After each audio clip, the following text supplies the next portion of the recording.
তো আজ আমরা আলোচনা করব এই ক্রস সেকশনাল এরিয়া। ধরো ক্রস সেকশনাল এরিয়া মানে ভূমিতলের ক্ষেত্রফল। এখানে ভূমিতলের ক্ষেত্রফল, এটাকে হচ্ছে আমি একটা ভূমিতল, ঠিক আছে, ভূমিতল এখান থেকে এখান পর্যন্ত, ঠিক আছে, এই যে এখান থেকে এই যে এখান পর্যন্ত, এটা হচ্ছে আমাদের ডায়ামিটার, ঠিক আছে, এটা হচ্ছে ডায়ামিটার। আর এখান থেকে এখান পর্যন্ত মানে হাফ, এটার হাফ, এটা হচ্ছে রেডিয়াস, ঠিক আছে।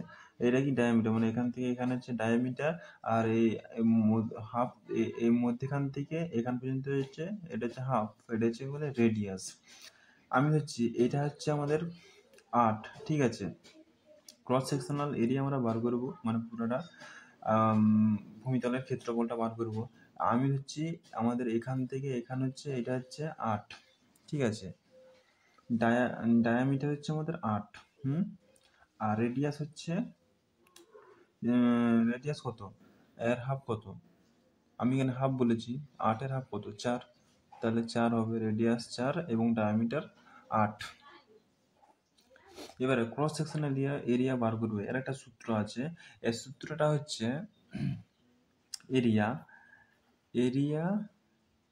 এরিয়া সমান পাই আর স্কোয়ার। তোমরা সবাই পায়ের ভ্যালু এখানে জানো, ঠিক আছে, আশা করি সবাই জানো। পায়ের ভ্যালু হচ্ছে 22/7। এই যে পাই সমান হচ্ছে 22/7, ঠিক আছে। এবার 22/7কে 22কে 7 দিয়ে ভাগ করলে কত বেরাবে, এখানে বেরাবে 3.143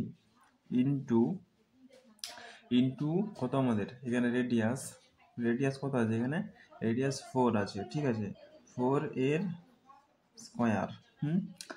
এবার যদি 4 এর স্কোয়ার করি, এটা আমি লিখে দিচ্ছি 3.143 ইন্টু 4 স্কোয়ার করলে কত হবে, 4 16।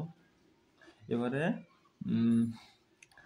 3.143 ইন্টু 16 গুণ করলে কত বেরোবে আমাদের, যেটা বেরোবে সেটাই হচ্ছে আমাদের এখানের ক্রস সেকশনাল এরিয়া। তাহলে আমাদের এটা গুণ করলে দেখা যাবে, তোমরা এটা মোবাইলে গুণ করবে, ঠিক আছে। আমি এখানে একটা গুণ করে রেখেছি, সেটা আমি দেখে দিচ্ছি। এটা হবে 50.288, ঠিক আছে। এটা হচ্ছে এর স্কোয়ার হবে, স্কোয়ার, কারণ এটা একটা আমাদের ওয়্যার তারের ক্রস সেকশনাল এরিয়া, ঠিক আছে, তারের এটা আমাদের ক্রস সেকশনাল এরিয়া, ঠিক আছে। তার জন্য আমরা স্কোয়ার লিখলাম। এটা পুরোটা হবে 50.288 স্কোয়ার, ঠিক আছে, এর ক্রস সেকশনাল এরিয়াটা, ঠিক আছে।